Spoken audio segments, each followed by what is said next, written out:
हरे कृष्णा। तो कई बार आप सोचते होंगे कि इतनी मेहनत करते हैं फिर भी सफलता क्यों नहीं मिलती। देखिए ऐसा है, आपने यही तो गलती करते हैं आपकी, आपने सफलता को अपनी मेहनत से ना जोड़ के अपने रिजल्ट से जोड़ रखा है। आप कहेंगे ऐसा कैसे, तो भगवत गीता का प्रिंसिपल है ये, हमारे शिक्षा गुरु बहुत अच्छी तरह समझाते हैं इसको कि कर्मण्येवाधिकारस्ते मा फलेषु कदाचन। आपने सबने सुना होगा कि आपका किस पे अधिकार है, कर्म पर अधिकार है, फल पे अधिकार नहीं है। और फल पे अधिकार क्यों नहीं है, क्योंकि फल हमारे हाथ में है ही। आपके हाथ में क्या है, आपके हाथ में एफर्ट करना है। फ्रूट में क्या है, रिजल्ट में क्या है, वो आपको क्या पता। जैसे कि आपने बीज बोया, ठीक है, बीज बोना आपके हाथ में है।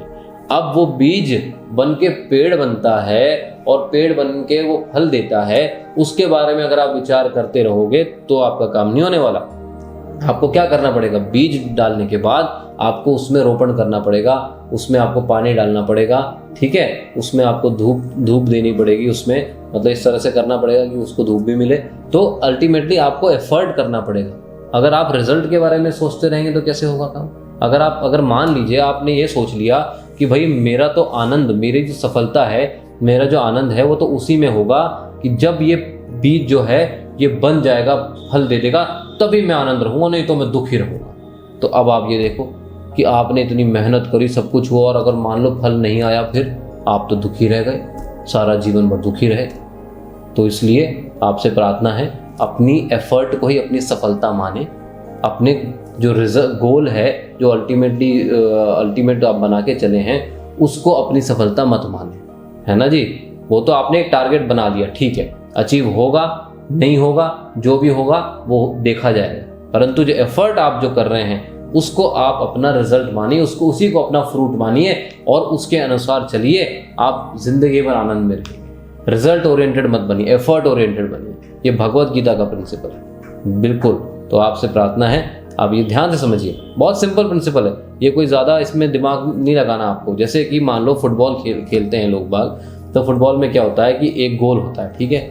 अब उस गोल के अंदर व्यक्ति को बॉल ले जाकर और उस गोल में डालनी होती है।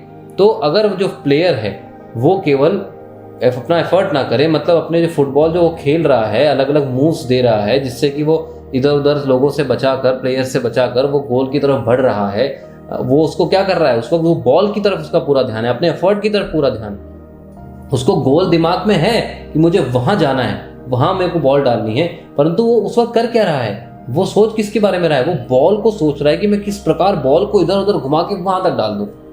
तो आप भी अपने एफर्ट पे ध्यान देंगे, उसी को अपनी सफलता मानेंगे, तभी आप सुखी रह सकते हैं। परंतु जब अगर आप रिजल्ट पे जाएंगे, तब तक आपके माइंड में टेंशन होगी और आप सुखी नहीं रह सकते।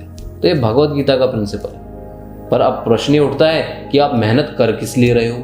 आप किसी भौतिक वस्तु को प्राप्त करने के लिए मेहनत कर रहे हो, या फिर किसी ऐसी मतलब किसी टेम्पररी वस्तु को प्राप्त करने के लिए मेहनत कर रहे हो, या फिर किसी परमानेंट वस्तु को प्राप्त करने के लिए मेहनत कर रहे हो। तो अगर आप टेम्पररी वस्तु को प्राप्त करने के लिए इतनी मेहनत कर रहे हो, तो क्यों लाइफ वेस्ट कर रहे हो अपनी, क्यों टाइम वेस्ट कर रहे हो अपना।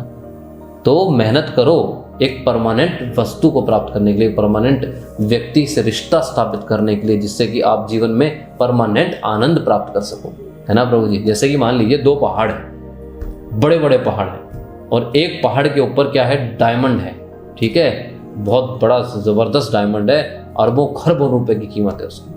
अब आप क्या करते हो, आपको वो दो पहाड़ सामने हैं, अब आप क्या करते हो, फटाफट एक पहाड़ पे कूद जाते हो और उस पर चढ़ना शुरू कर देते हो। अब वो जो पहाड़ है, उस पहाड़ के ऊपर कुछ डायमंड है ही नहीं, वो सूखा है, कुछ नहीं, वहां ऊपर जाके कुछ नहीं कर सकते आप, कुछ नहीं मिलेगा आपको। और ये पहाड़ जो है, इस पहाड़ को चढ़ने के बाद आपको क्या मिलेगा, डायमंड मिलेगा।